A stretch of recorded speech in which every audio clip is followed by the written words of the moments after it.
বাঁশবাগানের মাথার উপর চাঁদ উঠেছে ওই। মাগো আমার শোলক বলা কাজলা দিদি কই? পুকুর ধারে লেবুর তলে থোকায় থোকায় জোনায় জলে, ফুলের গন্ধে ঘুম আসে না, একলা জেগে রই। মাগো আমার কোলের কাছে কাজলা দিদি কই? সেদিন হতে কেন মার দিদিরে না ডাকো?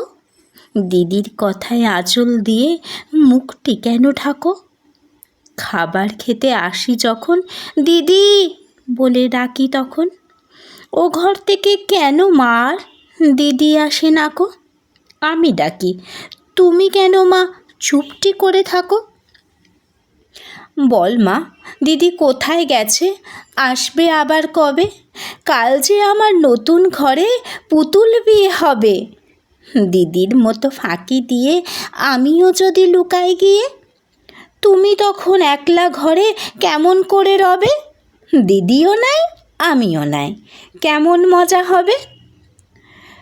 ভুঁই চাপাতে ভরে গেছে শিউলি গাছের তল, মালাস নেমা পুকুর থেকে আনবি যখন চল।